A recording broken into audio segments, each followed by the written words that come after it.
திமுகவுக்கு சோதனை மிகுந்த காலம் தாங்க. சோதனைக்கு மேல் சோதனையாக இருக்கு. ஆமாம். திமுக கூட்டணி கட்சிகள் இல்லைன்னு சொன்னால் அது வெண்டிலேட்டர் இல்லாத பேஷண்ட் மாதிரி தான்.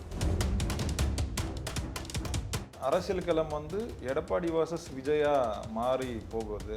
ஏன்னா இப்போ விஜய் சார் நீங்கள் தமிழ்நாட்டிலே இல்லை போல இருக்கு. இல்லை சார், எல்லாத்துக்கும் தமிழ்நாட்டில் இருக்கிற ஆளாக இருந்தால் நீங்கள் இப்படி பேச தீர்ந்து போன கட்சிங்க. அது தீர்ந்து போன கட்சியிலேருந்து சார் ஒவ்வொரு எம்எல்ஏக்களும் கூட்டிட்டு இருக்காங்க. எது சார்? அதனால தான் தீர்ந்து போச்சு. நல்ல கட்சி அது நல்லா இருக்கணும்னா எடப்பாடி தலைமையிலேருந்து விலகணும். ஒரு வெற்றியை தேடி தரக்கூடிய தலைவராக எடப்பாடி இல்லை. அநேகமாக அந்த கட்சி இப்போ நொண்டுது, அதை படுக்க வச்சிருவார் பொழுது அந்த பயம் வந்துடுச்சு இல்லை அதிமுக. இது எல்லாத்தையும் விட அவர் பண்ண தப்பு என்னன்னா, திமுகவை அழிப்பதற்காகவே உருவாக்கப்பட்ட அந்த அதிமுகவை என்ன சீஃப் மினிஸ்டர் ஆக்குனா போதும் அப்படின்னு அந்த திமுகவோட ஒரு உள் போட்டார் பாருங்க. அதுதான் அவர் பண்ண மகத்தான தவறு. GT Holidays, South India's #1 travel brand. நிறைவான தருணங்கள் NAC ஜுவல்லர்ஸுடன். ஆச்சி மசாலா, எந்த சமையலும் ருசி தேடும் ரகசியம். 20 ரூபாய். மக்களே, அன்பு வணக்கம். இன்றைய நமது சிறப்பு நேர்காணலில் நம்முடன் இருப்பவர் அரசியல் விமர்சகர் CK மதிவணன் சார் அவர்கள். சார் வணக்கம். வணக்கம். எப்படி சார் இருக்கீங்க? நல்லா இருக்கேன். Super sir. இந்த திருச்சி கிழக்கு சொல்லவே வேண்டாம். ஆக்சுவலாக அது ஒரு நன்றி தெரிவிக்கிற கூட்டம் தான் நம்ம எதிர்பார்த்தோம். ஆனால் அந்த பட்டாசா படப்பட நேற்று விஜய் சார் வெடிச்சிருந்தார். அது மட்டும் இல்லாமல் ஏற்கனவே திமுக தோற்றது அந்த மன உளைச்சிலிருந்தே அவங்க இன்னும் வெளியே வரல. அதுக்காக நிறைய கூட்டங்கள்லாம் நடத்திட்டு இருக்காங்க. அப்படி இருக்கும்போது இந்த கூட்டணி கட்சிகள்லாம் உள்ளே வந்துட்டாங்க. இப்போ மதிமுகவும் உள்ள வரதுக்கான அந்த பேச்சுவார்த்தைக்கு அடிபட ஆரம்பிக்குது. எப்படி பார்க்குறீங்க சார் ஓவராலாக இதை? திமுகவுக்கு சோதனை மிகுந்த காலம் தாங்க. சோதனைக்கு மேல் சோதனையாக இருக்கு. ஆமாம். அதாவது திமுக அறிஞர் அண்ணா காலத்திலிருந்து ஸ்டாலின் காலம் வரையில் ஒரு 60-70 ஆண்டுகளாக தேர்தலில் அது போட்டியிட்டதிலிருந்து கூட்டணி கட்சிகள் துணையின்றி தேர்தலில் போட்டியிட்டதும் இல்லை, வெற்றி பெற்றதும் இல்லை. இதுதான் அந்த கட்சியினுடைய வரலாறு. இப்போ உதாரணத்துக்கு 2021 20க்கும் மேற்பட்ட கட்சிகளோட கூட்டணி வச்சுருந்தாங்க. இப்போ 2026 21 பார்த்தீங்கன்னா புதுசாக ஒரு 4 கட்சியை சேர்த்தாங்க. தேமுதிக, மக்கள் நீதி மையம், கமலஹாசன்.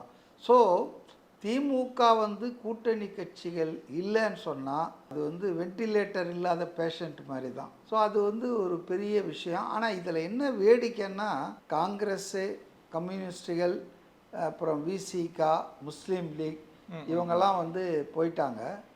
அதாவது தாவேகா கூட்டணிக்கு. பட் இருக்கிற மதிமுக, தேமுதிகலாம் கூட இங்கே இருக்கணுன்ற எண்ணத்தில் இல்லைன்றது நேற்று தெரியுது. அவர் என்ன சொல்கிறாரு, துரை வைகோ, நாங்கள் உதயசூரியன் சின்னத்தில் போட்டி போட்டோம், அதனால் எங்களால் உதவ முடியலையே உங்களுக்கு தாவேகாவுக்கு அப்படின்னு அவர் சோகத்தில் இருக்கார். இன்னொரு பக்கம் இந்த அம்மா என்ன சொல்கிறது, நான் ஒரு வார்த்தை சொன்னேன்னா வீட்டுக்கே துணை முதலமைச்சர் ஆகியிருப்பார் அப்படின்னு சொல்கிறாங்க. ஸோ இருக்கிற 2 பேரும் கூட ஒரு திருப்தியாக இருக்கிற மாதிரி தெரியல. இப்போ பிரேமலதா 1000 வாய்ச்சவடால் அடித்தாலும் கூட பார்த்தீங்கன்னா, நாங்கள் மந்திரி பதவிக்காக ஓடலை, பிடிக்கலன்னு சொன்னாலும் அவங்க லாக் ஆகியிருக்காங்க. அவங்க தம்பி சுதீஷுக்கு ராஜ்யசபா வாங்கி கொடுத்துட்டாங்க தேர்தலுக்கு முன்னாலேயே, அட்வான்ஸ் புக்கிங் மாதிரி. அதனால் இப்போ அவங்களால வெளியே வர முடியலையே, அதுதான் உண்மை. அவங்களுக்கு மனசு பூரா இப்போ தாவேக்காலந்தான் மந்திரியாக இருக்கலாம் போல, இதை ஒரு சீட்டு இருந்தால் கூட. அப்போ கூட்டணி கட்சிகள் எல்லாமே தங்களை விட்டு ஓடிவிட்டது.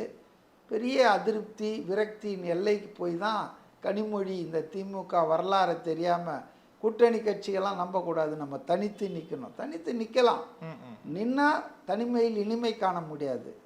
ஒரு 15-18% ஓட்டை வாங்கலாமே ஒழிய நிச்சயமாக ஜெயிக்க முடியாது. உள்ளாட்சி தேர்தலாக இருக்கட்டும், வரக்கூடிய நாடாளுமன்ற தேர்தல். அதனால் திமுக உண்மையிலேயே ஒரு முட்டு சந்தில் நின்றுட்டுருக்குதுன்றத நம்ம யாரும் மறுக்க முடியாதுங்க இன்றைக்கி.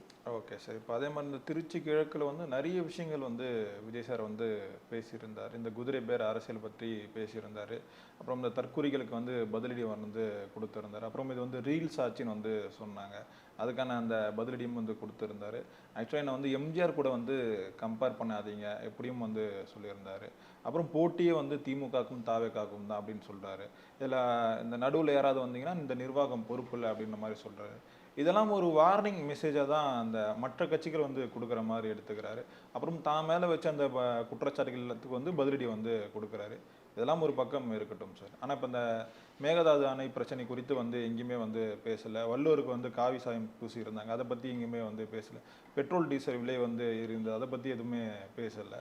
ஒரு முதலமைச்சராக இந்த மாதிரியான விஷயங்களை தான் அவர் வந்து அட்ரஸ் பண்ணியிருக்கணும். ஆனால் அவர் இன்னும் வந்து ஒரு அரசியல் கட்சி தலைவராக தான் இருக்காரு அப்படின்ற ஒரு விமர்சனம் வந்து இப்போ வரைக்குமே வந்துட்டு தான் இருக்கு.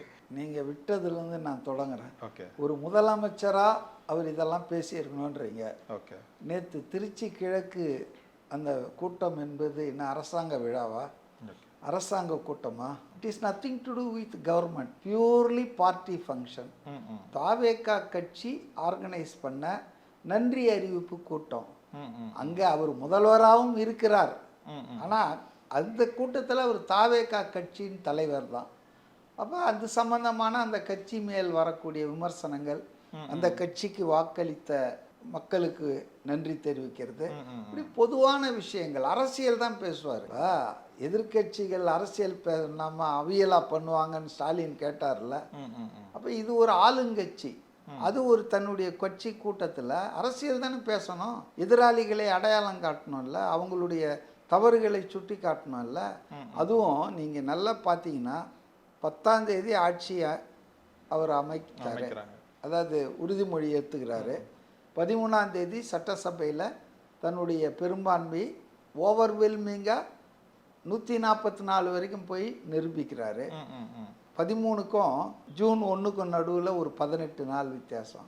இந்த 18 நாள் அவர் எங்கேயுமே வெளியே போய் எதுவும் பேசவே இல்லையே. அவர் உண்டு செக்ரட்டரியேட் வருவார், காலையில் பணியாற்றுவார், மாலையில் போயிடுவார். அரசியல் பணியே அவர் எதுவுமே ஆற்றலை, கட்சி ரீதியான பணி எதுவுமே, ஃபுல்லாக முதலமைச்சர் பணியை தான் பண்ணார் 18 நாள்.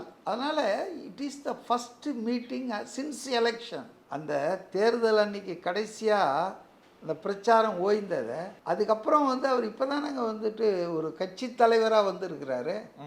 இந்த நேரு ஸ்டேடியத்தில் பேசுனதை கூட ஆட்சி தலைவராக பேசினார், முதலமைச்சராக பொறுப்பெடுத்துட்டு பேசினார். கஜானா வந்து தொடச்சி வச்சுட்டு போயிருக்காங்கன்னு. ஸோ அதனால் நேற்று out and out it is a party function. As a party president அவர் பார்ட்டி அணிகளுக்கு என்னெல்லாம் சொல்லணுமோ அதை சொல்லியிருக்காரு. நீங்கள் சொல்கிற மேகதாது, மும்மொழி திட்டம், அப்புறம் காவி பூசுந்து, அதெல்லாம் வந்து அந்த இடத்துல பேசணுன்னா பேசியிருக்கலாம். அவர் பேசாமல் இருந்தது தப்பு ஒன்றும் இல்லை.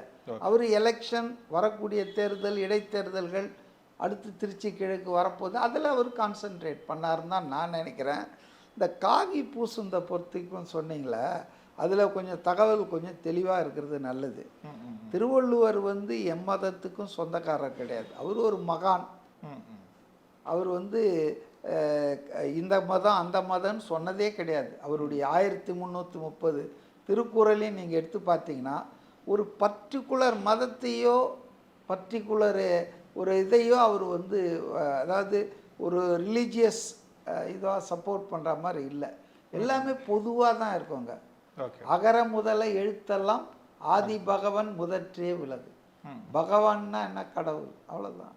இது வந்து நீ இந்து கடவுளா கிறிஸ்டியன் கடவுளா அப்படிலாம் கிடையாதுங்க. அப்போ ஒரு பொதுவான மனிதராகத்தான் மனித சமுதாயத்துக்கு தேவையான பல விஷயங்களை அவர் 1330 குறளில் சொல்லிட்டு போயிருக்கார். பட் அன்ஃபார்ச்சுனேட்லி நம்ம வரக்கூடிய ஆளுநர் பூரா என்னன்னா ஆர்எஸ்எஸ் ஆட்களாக இருக்காங்க, இல்லை பிஜேபி ஓல்டு பென்ஷன் வாங்கின ஆளாக இருக்காங்க. அவங்க என்ன பண்ணுறாங்கன்னா தங்களுடைய அந்த ஆளுநர் பதவியை, அது ஒரு கான்ஸ்டியூஷனல் போஸ்ட்டு, அரசியல் சாசன பதவியில் இருக்கிறவங்க எல்லாருக்கும் பொதுவான ஆளாக இருக்கணும். ஆனால் அவங்க மிஸ்யூஸ் பண்ணுறாங்க, ஒரு ப்ராபகண்டா ஆட்களாக மாறுறாங்க. இந்துத்துவா, சான்ஸ்கிரிட்டு, அது மாதிரி இந்து காட்ஸ், இந்து ரிலிஜன், இதில் இறங்குறாங்க. அது தனிப்பட்ட முறையில் அவங்க எதை வேணால் ஃபாலோ பண்ணிட்டவங்க, நமக்கு அது வந்து பிரச்சனை இல்லை. ஆனால் திருவள்ளுவர் மாதிரி ஒரு ஐகான், தமிழ்நாட்டு மக்கள் மதிக்கிற தெய்வ புலவர்னுவாங்க அவர் பேர். அப்போ அந்த திருவள்ளுவருக்கு ஒயிட் ட்ரெஸ்ஸில் தான் அவரை நம்ம பார்த்துருக்குறோம். அவர் காலத்தில் யார் வாழ்ந்தாங்கன்னு நமக்கு தெரியாது. வாழ்ந்தவர் யாரும் இப்போது இருப்பதற்கான வாய்ப்புகள் இல்லை. அன்னைக்கு சயின்ஸோ டெக்னாலஜியோ இல்லை. அதனால் ஃபோட்டோ கிட்டலாம் யாரை. ஆனால் ஒரு மரபுப்படி இதுவரைக்கும் திருவள்ளுவர் நம்ம பார்த்தது என்னென்னா ஒயிட் ட்ரெஸ்ஸில் தான் இருப்பார் அவர். ஓகே, அதாவது இந்த ரோப்ஸ் போட்டு இருப்பார். ஆனால் ஆர்.என். ரவி அவர்கள் ஆளுநராக இருந்தபோது ராஜ்பவனில், மு.க. ஸ்டாலின் பிரதமராக இருக்கும்போது இதே வேலையை அவர் பண்ணார். காவி எல்லாம் பண்ணாங்க. அப்போ கச்சா முச்சான்னு எல்லாரும் கத்தினாங்க. ஆனால் என்ன பேசினாலும் ஆளுநர் மாளிகைக்குள்ளே பண்ணுற வேலைகளை நம்ம வெளியே இருந்து போய் தடுக்க முடியாது. ஏன்னா அவர் தான் ராஜா. ஆளுநர் மாளிகை ராஜ் பவனுக்கு ஆளுநர் தான் ராஜா. முதல்வர் என்டையர் ஸ்டேட்டுக்கு ராஜா. பட் அந்த ஆளுநர் மாளிகைக்குள்ள நிர்வாக பொறுப்பு ஆளுநருக்கு. ஸோ அதனால் அதை அவ்வளோதான் அறிக்கை விட்டுட்டு போனாங்க, முடிஞ்சது. ரெண்டாவது, இந்த முறை இவர் பண்ணும்போது ஃபஸ்ட்டு அதுக்கு அறிக்கை வந்தது தாவேகாவின் பொதுச் செயலாளர்களில் ஒருவரும் சுகாதாரத்துறை அமைச்சர், மக்கள் நல்வாழ்வுத்துறை அமைச்சர் டாக்டர் அருண்ராஜ் உடனடியாக அதுக்கு கண்டனம் தெரிவித்தார். இது சரியில்லை. அதுக்கப்புறம் தான் எதிர்கட்சி தலைவர் உதயநிதியே கண்டனம் தெரிவித்தார். ஸோ அவ்வளோதான், தேர் எண்ட்ஸ் த மேட்டர். இப்போ இதில் வந்து கவர்னருக்கும் முதல்வருக்கும் சண்டைன்னு போட்டு இந்த திருப்பரங்குன்ற இஷ்யூ மாதிரி ஃப்ளாரப் பண்ணி இது ஒரு தேவையில்லாத விஷயம், இதை இக்னோர் பண்ணிட்டு போனோம். ஒரு சில விஷயங்களை வந்து கண்டுக்காமல் போயிட்டே இருக்கணும். அதை நம்ம வந்து பெருசு பண்ணோன்னு நினச்சா தான் சர்ச்சையை உண்டாக்கலாம். எதெல்லாம் சர்ச்சைக்கு ஆகக்கூடாது, பெருசாக ஆகக்கூடாது அப்படின்னு நினைக்கிறோமோ அதை கண்டுக்காமல் போகணும். அதை தான் விஜய் ரொம்ப டேக்ட்ஃபுல்லாக பண்ணுறாரு. As a chief minister he never cross words with anybody. ஏன்னா அது ஒரு கான்ஸ்டியூஷனல் பொசிஷன். அவர் அறிக்கை விட்டுக்கிட்டு ஸ்டாலின் மாதிரி இதெல்லாம் பேசுறது இல்லை, தேவையில்லை. இக்னோர் பண்ணுங்க. தவறுகள் செய்வரை இக்னோர் பண்ணிட்டு நீங்கள் முன்னேற்றி உங்கள் வேலையை பார்த்துட்டு போங்க, அவ்வளோதான். இந்த சட்ட ஒழுங்கை பற்றி சொல்லியிருந்தார் சார், என் மேலே வந்து பழி போடுறாங்கன்னு சொல்லிட்டு. ஆக்சுவலாக ஆட்சி அமைச்சதுலேருந்து எத்தனையோ கொலைகள் வந்து நடந்துகிட்ருக்கு, பாலியல் வழக்குகள் வந்து அதிகமாக நடந்துகிட்ருக்கு. இப்படி இருக்கும்போது ஒரு முதலமைச்சர் அவர் மேலே தானே சார் அந்த விஷயத்தை வந்து சொல்ல முடியும். அதுக்கு அவர் புதுசாக ஒரு வித்தியாசத்தை வந்து சொல்கிறாரு. இங்கே வந்து நீங்கள் மாடல் அரசுன்னு வந்து சொல்லியிருந்தீங்க, தெருக்கு தெரு ஊருக்கு ஊருக்கு வந்து இந்த போதை கலாச்சாரம் வந்து அதிகமாக இருக்குது, இதெல்லாம் வந்து நீங்கள் ஆரம்பத்திலே வந்து தடுத்திருக்கணும் வந்து சொல்கிறாரு. ஒரு முதலமைச்சராக இப்படி சொல்கிறது தான் சரியான ஒரு விஷயமா சார்? ஆக்சுவலாக அது தடுக்கிறதுக்கு என்ன நீங்கள் வந்து பண்ண போகிறீங்க, அதை தானே சொல்லியிருக்கணுமா அவர் அந்த இடத்துல? அதாவதுங்க, ஒரு ஆள் வந்து தனக்கு பொறுப்பில்லாத, தான் எந்த விதத்திலும் பொறுப்பேற்க முடியாத ஒரு விஷயத்தை தன் மேலே வீண் பழி சுமத்தும் போது அதுக்கு பதில் சொல்லி தானே ஆகணும். உதாரணத்துக்கு சட்டம் ஒழுங்கு இந்த அளவுக்கு கெட்டு போனதுக்கு இது மாதிரி காம கொடூரன்கள், நேற்று பாருங்கள் கோயம்பேடில் நேத்தா முந்தா நாள் டான்ஸ் பாரில் மது சாப்பிட்டுட்டு ஒரு பெண் நடனமாட மறுத்தாள் என்றதுக்காக பின்னாலே போய் பைக் கார் மோதி ஒரு இலங்கை தமிழர் பெண் யாழினியும் யாழினியும் மிருகமாக்கிட்டு இருக்காங்க மனுஷனை. இது வந்து 18 நாளில் நடக்கலை, இது வந்து ஒரு 18 வருஷமாக நடந்துட்டு இருக்குது. தமிழ் சமூகம் என்பது போதை கலாச்சாரத்துக்கு ஆட்படுத்தப்பட்டு விட்டது. இங்கே காவல்துறையில் லஞ்சம் தலைவிரிச்சாடி எவன் எக்கேடு போனாலும் எனக்கு கமிஷன் வந்தால் போதும். சென்னை மாநகரம் பூரா எவ்வளோ பார் இருக்குது, ஏசி பார் இருக்குது, ஓசி பார் இருக்குது, எல்லா பாரும் இருக்குது. எதுக்காவது லைசன்ஸ் இருக்கா? போலீஸ் எப்படி இதெல்லாம் கண்ட்ரோல் பண்ணாமல் விட்டாங்கன்னா, எல்லாம் நடத்துகிறவங்க பூரா திமுக வட்ட செயலாளருக்கு வேண்டப்பட்டவங்க, மாவட்ட செயலாளருக்கு உறவினர், திமுக பிரமுகர்கள். அப்போ என்ன பண்ணுறோம், காவல்துறை எனக்கு ஏதாவது கமிஷன் கொடுங்கன்னு வாங்கிட்டு அவன் பார்த்துன்னு போகிறான். இல்லை sir, so law and order வந்து ஒரு நாளில் கெட்டு போகலைங்க. லா அண்ட் ஆர்டர் வந்து சரி இருந்தால் இந்த மாதிரி குற்றங்கள் வெகுவாக குறைந்திருக்கும். இல்லை சார், அந்த பெண்கள் அப்போ லா அண்ட் ஆர்டரை வந்து கடந்த 10-15 வருஷமாக கெடுத்து கீரை வழியாக்கிட்டு 2 வாரத்தில் எல்லாம் சரி பண்ணுன்னா 15 வருஷம் நீங்கள் பண்ணியிருக்கிறத சரி பண்ணுறதுக்கு 5 வருஷம் ஆகும்ன்ற நான் சொல்கிறேன், விஜய் சொல்ல, நான் சொல்கிறேன். ஆனால் ஒரு புதிய ஆட்சி அமைந்தால் அதுக்கு ஒரு அவகாசம் கொடுக்கணுங்க. ஒரு குறைந்தது 6 மாதம் கழித்து அவரை பொறுப்பாக்கலாம். ஆனால் 6வது நாளே அவர் எப்படிங்க பொறுப்பாவார்? இல்லை சார், இப்போ ஏன் இந்த கேள்வி அவரை எழுப்புறாங்கன்னா, இந்த பெண்கள் பாதுகாப்பு குறித்து பேசுகிறாரு. இப்போ இந்த சிங்க பெண்கள் அதிரடிப்படையை வந்து ஒன்று துவக்கிறதா இருந்தது, அது போன வாரத்திலே வந்து ஆரம்பிச்சிருக்கணும். ஆனால் அது வந்து அடுத்த வாரம் தான் தொடங்குறேன்னு வந்து சொல்லியிருக்காரு. இப்போ எடப்பாடி பழனிசாமி அவர்களே இந்த ஒரு குற்றச்சாட்டை வந்து வச்சிருக்காரு. அவருடைய உதவியாளர் வீட்டு ஃபங்க்ஷனுக்கு போனார். ஸோ இதனால தான் இந்த ஃபங்க்ஷனை வந்து தள்ளி வச்சிருக்காங்க. இந்த மாதிரி விஷயங்களால தான் விஜய் மேலே இந்த கேள்வியே வருது. அதாவதுங்க, எடப்பாடி பழனிசாமி எப்படி இந்த 4 வருஷம் முதல்வர் பதவியில் இருந்தார்ன்றதே இப்போ எனக்கு அவருடைய பேச்சுக்கள் நடவடிக்கைகள் மூலம் சந்தேகத்தை எழுப்புது. உதாரணத்துக்கு சிங்கப்பெண் படை அதிரடிப்படை துவக்க விழா அவர் டெல்லியிலேருந்து வந்து அடுத்த நாள் திட்டமிட்டு இருந்தாங்க. காலையில் 10 மணி வரைக்கும் கூட ரெடியாக தான் இருந்தாங்க. 10 மணிக்கு திடீர்னு அதை கட் பண்ணாங்க. அதுக்கு காரணம் என்னன்னா, கவர்மெண்ட்டில் 1000 வேலைகள் இருக்குது. இப்போ அந்த டேட்டை அவசரப்பட்டு அறிவிச்சது தப்பு. ஏன்னா முதல்ல அந்த படைக்கு நியமனம் பண்ணோம் இல்லைங்க. நேற்று தான் 18 பெண் பல துறைகளிலிருந்து பெண்களை கான்ஸ்டபிள் எஸ்ஐ எல்லாம் போஸ்டிங்கே போட்டிருக்காங்க. இப்போ அவங்கெல்லாம் ரிலீவ் ஆகி வரணும். இப்போ எல்லாம் டெபுட்டேஷனில் தான் இருக்காங்க, ரெகுலர் போஸ்டிங் இல்லை. இப்போ இன்னும் அவங்களுக்கு இன்னும் நிறைய விஷயங்கள் செய்ய வேண்டியிருக்கு. அப்போ இதெல்லாம் புரியாமல் யாரோ அவசர கொடுக்குத்தனமாக ஆர்டர் போட்டாங்க, இந்த மாதிரி விழா நடக்கும்னு. விழா நடக்கணும்னா அதுக்கு ஏற்பாடுகள் இருக்கணும்ல. இப்போ சமையல் பண்ணணும்னு அறிவிச்சாச்சுன்னா 2 மணிக்கு சாப்பாடு தயாராக இருக்கோன்னா அது 11 மணிக்கு அதுக்கு முன்னால் எல்லாம் ரெடி பண்ணி வைக்கணும்ல. அரிசி பருப்பு காய்கறிலாம். இது எதுவுமே ரெடி பண்ணாமல் 2 மணிக்கு சாப்பாடுன்னு அறிவிச்சா எப்படி சாப்பாடு போட முடியும்? ஸோ சாப்பாடு இன்று 2 மணிக்கு இல்லைன்னு அறிவித்து 3 மணிக்குன்னு சொல்லியிருக்காங்க. இதை நம்ம புரிஞ்சுக்கணும். நான் சொல்கிறேன் கேளுங்க, ராக்கெட் லான்ச் பண்ணுறாங்க இல்லையா, ஏவுகணைகள்ன்ற அது ராக்கெட்டு தான். அந்த ராக்கெட்டு வந்து 100 கோடி ரூபாய் 200 கோடி ரூபாய் செலவு பண்ணி பல மாதங்கள் அதில் வேலை செஞ்சு தான் கடைசியில் இந்த கவுண்ட் டவுன் ஸ்டார்ட் பண்ணுவாங்க. 10 9 8 3 0ன்னு பிளாஸ்ட் ஆகி அது போகும். அந்த டன் ஸ்டார்ட் பண்ண பிறகு கூட எத்தனையோ நிறுத்தியிருக்காங்க, அபார்ட் பண்ணுவாங்க மிஷன். ஏன்னா அந்த நேரத்தில் எங்கேயாவது லீக்கேஜை வாட்ச் பண்ணியிருப்பாங்க. ஆக்சிஜன் லீக் ஆகுது, ஹைட்ரஜன் லீக் ஆகுது, இல்லை ஃபயர்ஸ் எங்கேயோ பிடிச்சிக்கிச்சு, இதை கவனிக்காமல் விட்டோம்னா மிஷன் ஃபெயில் ஆகி கீழே விழும். 120 கோடி போயிடும். ஒரு நிமிஷம், இல்லை இல்லை, திட்டம் ஒரு அரசின் திட்டம் என்பது பெண்கள் பாதுகாப்பு இல்லை, அரசு சிறப்பு அதிரடிப்படை திட்டம் துவக்க விழா. ஸோ சம் டிஃபிஷியன்சி இருந்திருக்கு அல்லது ஏற்பாடுகள் கம்மியாக இருந்திருக்கு. அதை சரி பண்ணுறதுக்காக ஒரு வாரத்தில் எவன்ஸ் வில் நாட் ஃபால், குடிமுழுகு போகிறதில்ல. ஓகே, இது ஒரு காரணம். 2வது, முதலமைச்சராக இருந்தவர் உண்மையை பேச பழகணும். அவருடைய உதவியாளருடைய கிரகப்பிரவேசம் நடந்தது. அவர் இருக்கார் இல்லையா ஜெகதீஷ், அது என்ன இடம்? நம்ம இப்போ விஜய் சார் இருக்காரு, நீலாங்கரையா, அந்த இடத்துல பக்கத்தில் தான் அது. அவர் அந்த புதுமனை அக்கேஷனுக்கு அவர் கோட் போடுவார். நேற்று நல்லா யங் சிஎம் மாதிரி இன் பண்ணி ஜாலியாக வந்தார். அது மாதிரி அந்த விழாவுக்கு பட்டு சேலை, பட்டு இது வேட்டி, பட்டு சட்டை போட்டு அங்கஸ்தரம் போட்டு வந்தார். ஆனால் அது 7லேருந்து 8 என்னவோ தான் முடிச்சுட்டு செக்ரட்டேரியட்டுக்கு வந்துட்டார் அதே ட்ரெஸ்ஸில். அதை பார்க்கலையா பழனிசாமி? இல்லை அவருக்கு சொன்னவங்க அதை சொல்லியா? அவர் வராமல் இல்லை, அவர் அந்த ஃபங்க்ஷன் எர்லி மார்னிங்கு அதை முடிச்சுட்டு அவர் வந்துட்டார். ஸோ இந்த அதிரடிப்படை துவக்க விழா அதனால் தள்ளி போல.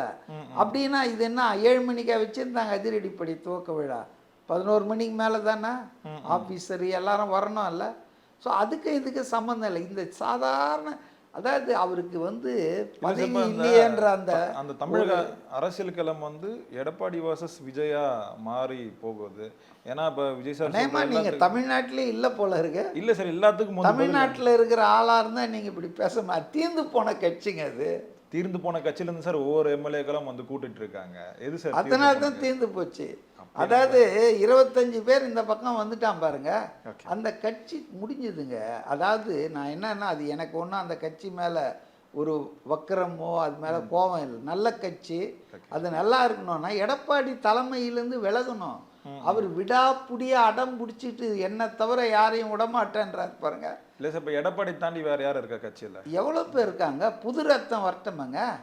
ஏன் புதுசாக நேபாளத்தில் 25 வயசு பையன் பிரைம் மினிஸ்டர் ஜெயிச்சிட்டாங்க. நான் என்ன சொல்கிறேன்னா, நீங்கள் வந்து 10-11 தோல்வியை சந்திச்சிட்டீங்க. உங்களால் இந்த கட்சியை முன்னோக்கி கொண்டு போக முடியல. உங்களால் பின்னோக்கி தான் கொண்டு போக முடியுது. போன முறை 66 எம்எல்ஏ அதிமுகவுக்கு, இந்த வாட்டி அது 47 ஆச்சு. அடுத்த வாட்டி அது 27 ஆகலாம், 20 ஆகலாம். அப்போது ஒரு வெற்றியை தேடி தரக்கூடிய தலைவராக எடப்பாடி இல்லை. அது அந்த கட்சியில் இருக்கிற எல்லாருக்கும் புரியுது. அப்போ தலைமை மாறணும்னு கேட்குறான். ஆனால் இவர் அதுக்கு ஒத்துக்கணும் இல்லை, இவர் ஒத்துக்கல. ஸோ என்னை கேட்குறீங்களா, தலைமை மாற்றணுன்றீங்களா, உங்களை கட்சியை விட்டு நீக்கிடுவேன். இப்படி எவ்வளோ பேரை நீக்க முடியும்? அதனால் வந்து அவருக்கு வந்து புரியணும், இந்த அதிமுக வந்து தன்னால் வெற்றி பாதைக்கு மறுபடியும் அழைத்து செல்ல முடியல. 1 வருஷம் 2 வருஷம் இல்லை, 7-8 வருஷமாக பார்த்துட்டாங்க அவங்க. இவருக்கு எல்லா சான்ஸையும் கொடுத்துட்டாங்க. இன்னொரு 5 வருஷம்னா அநேகமாக அந்த கட்சி இப்போ வந்து நொண்டுது, அதை படுக்க வச்சிருவார் பொழுது.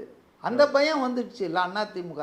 அதனால தான் இந்த ரிஃப்ட்லாம் வருது, கொஸ்டின் வருது லீடர்ஷிப்பை.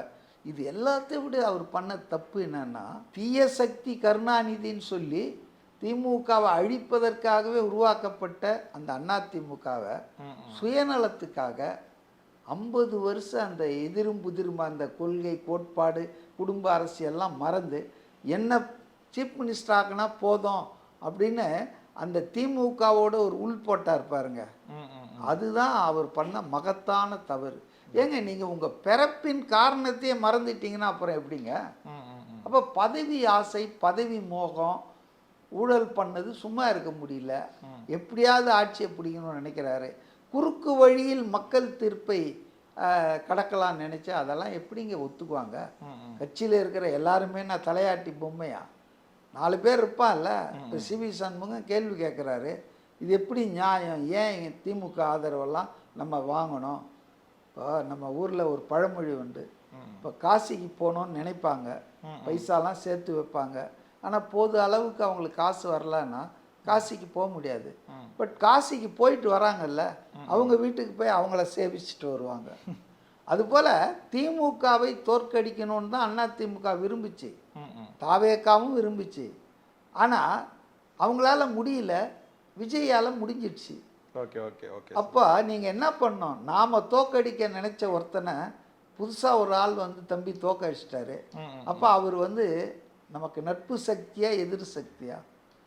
இவர் என்ன சொல்கிறாருன்னா, நான் தோக்க வேண்டிய ஆளை இவர் தோக்கடிச்சிட்டாரியா, நான் தான் ஏன் தோக்கடிச்சிருக்கணும்னா உனக்கு வலு இல்லை, உனக்கு ஆதரவு இல்லை. அப்போது அதிமுகவில் பெரும்பகுதி என்ன நினைக்கிறாங்கன்னா, திமுகவை தோக்கடிக்கு தான் நம்ம தலைவர்கள் லட்சியம், நம்ம தலைமையின் லட்சியம். இன்னைக்கு அதை ஒரு ஆள் செஞ்சிருக்காரியா, அவர் நமக்கு நட்பு சக்தி, அவர் நமக்கு எதிரி இல்லை. அவரை எதிர்த்து ஓட்டு போட்டு என்ன பண்ண போகிறோம்? வேற யார் ஆட்சி வருவாங்க? யார் மூலம் மாற்று ஆட்சி சாத்தியமா?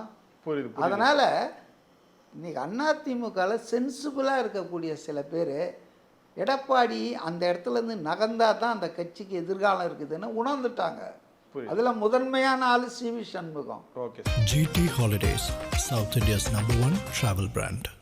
நிறைவான தருணங்கள் என்ஏசி ஜுவல்லர்ஸுடன். எந்த சமையலும் ருசி தேடும் ரகசியம் 20 ரூபாய்.